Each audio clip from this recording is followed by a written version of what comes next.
Նոր աշխարհակարգը ձևավորվում է ոչ միայն ռազմական կոշտ ուժի, այլև տնտեսական փափուկ ճնշումների միջոցով։ Աշխարհի երկու խոշոր տերությունների տնտեսական պատերազմն ավելի է սրվում Միացյալ Նահանգների նախագահի որոշումների պատճառով։ Պեկինը Վաշինգտոնին մեղադրում է գլոբալ տնտեսական հավասարակշռությունը խախտելու, ավելին խորացնելու համար։ Չնայած Թրամփի նախաձեռնած տնտեսական պատերազմին Չինաստանին հաջողվել է արտաքին առևտրային ավելցուկը հասցնել ռեկորդային 1,2 տրիլիոն դոլար ցուցանիշի։ Վաշինգտոնի հետ տնտեսական լարվածության ֆոնին չինական ապրանքների արտահանումն ամերիկյան շուկա նվազել է 20%-ով։ Այս անկումը փոխհատուցվել է այլ ուղղություններով արտահանման աճով։ Թեպետ Չինաստանի տնտեսությունը շարունակում է մնալ չափազանց մրցունակ, Թրամփը հուսով է, որ Չինաստանն իր շուկան հնարավորինս կբացի ամերիկյան ապրանքների համար։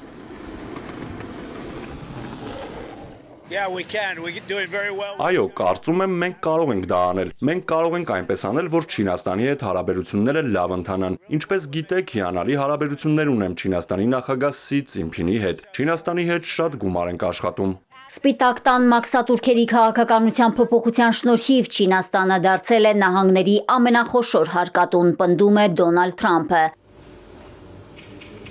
Չինաստանի արտգործնախարարությունը կրկին արձագանքել է Իրանի գործընկերների նկատմամբ 25% մաքսատուրք սահմանելու Սպիտակ տան առաջնորդի որոշմանը։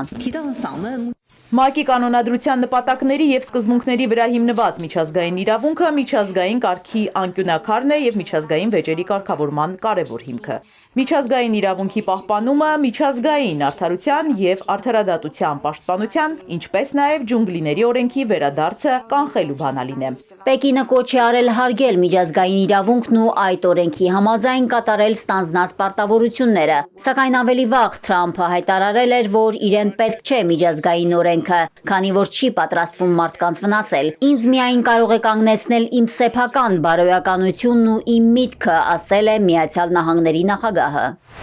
Չինաստանը նահանգներին ծնկի է բերում ոչ միայն հարավից, վերցնելով լատինաամերիկյան շուկան, այլև հյուսիսից։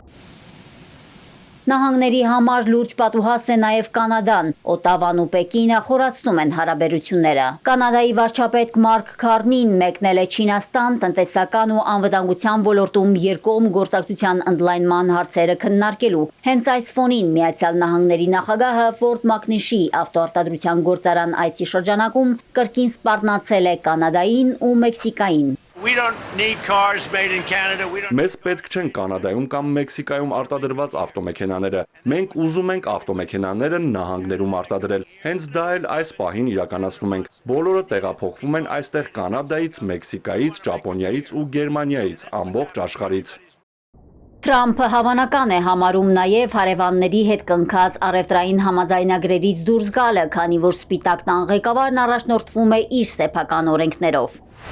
Թրամփի համար լուրջ մարտահրավեր է մնում նաև կանաչ կղզին։ Գրենլանդիան ու Դանիան Միացյալ Նահանգների նախագահին զգուշացնում են դադարեցնել տարածքային հավակնությունները։ Սպիտակ տան ղեկավարն արձագանքել է Գրենլանդիայի վարչապետի հայտարարությանը, թե Միացյալ Նահանգների ու Դանիայի միջև ընտրում է վերջինը։